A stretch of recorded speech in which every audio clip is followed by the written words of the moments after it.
दोस्तों, ये कहानी एक सच्ची घटना पर आधारित है।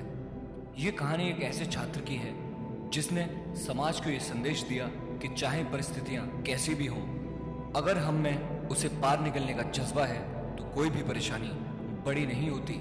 साथ ही कड़ी मेहनत से हर कठिन से कठिन मंजिल तक भी पहुंचा जा सकता है। ये कहानी एक ऐसे छात्र की है जो बेहद ही गरीब परिवार से था। उसे 2 वक्त की रोटी के लिए भी खुद ही कड़ी मेहनत करनी पड़ती थी। वो छात्र बेहद गरीब तो था, लेकिन खुददार भी बहुत था। वो अपनी स्कूल की फीस, किताबें, सब कुछ अपनी कमाई से ही भरता था, चाहे उसके लिए उसे एक रात खाली पेट ही क्यों ना सोना पड़े।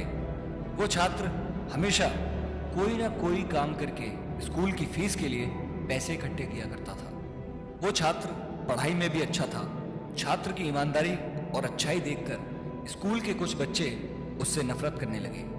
एक बार उन बच्चों ने उस छात्र को चोरी के इल्जाम में फंसाने का सोचा। उन्होंने स्कूल के प्रिंसिपल से जाकर उस छात्र की शिकायत कर दी कि वो हमेशा दूसरों के पैसे चुराता है और पैसे चुराकर स्कूल की फीस भरता है और किताबें खरीदता है। बच्चों ने प्रिंसिपल से छात्र को उचित दंड देने के लिए कहा। प्रिंसिपल ने बच्चों से कहा कि वो इस बात की जांच करेंगे और दोषी पाए जाने पर उचित दंड भी मिलेगा। प्रिंसिपल ने छात्र के बारे में पता लगवाया तो उन्हें मालूम पड़ा कि वो छात्र स्कूल के बाद खाली समय में माली के यहाँ सिंचाई का काम करता है और उस काम से जो पैसे मिलते हैं वो उससे अपने स्कूल की फीस भरता है और किताबें खरीदता है।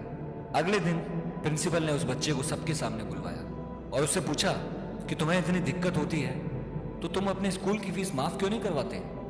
छात्र ने उत्तर दिया कि गुरुजी, अगर मैं अपनी सहायता खुद कर सकता हूं तो मैं खुद को बेबस क्यों समझूं और फीस माफ क्यों करवाऊं। आखिर दूसरों के माता पिता भी तो मेहनत करके ही फीस देते हैं ना, तो मैं भी मेहनत करके ही अपनी फीस जमा करता हूं, इसमें गलत क्या है। वैसे भी आप ही ने तो सिखाया कि कर्म ही सबसे बड़ी पूजा है। छात्र की ये बातें सुनकर प्रिंसिपल का भी सिर गर्व से ऊंचा हो गया और दूसरे बच्चों को शर्मिंदगी महसूस हुई। जी हाँ, हम बात कर रहे हैं महान लेखक बंकिम चंद्र चट्टोपाध्याय जी की। बड़ा होकर ये छात्र सदानंद चट्टोपाध्याय के नाम से भी जाना जाने लगा।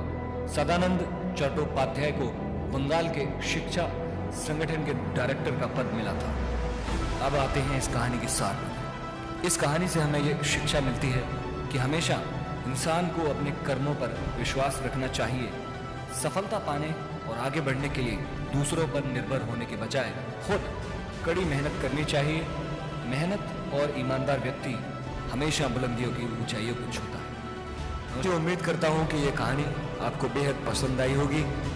अंत में मैं कुछ चंद पंक्तियां अर्ज करना चाहूंगा।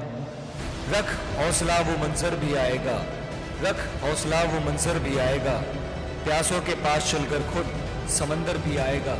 यूं थक कर न बैठ ए मंजिल के मुसाफिर, मिलेगी मंजिल और मिलने का मजा भी आएगा। धन्यवाद।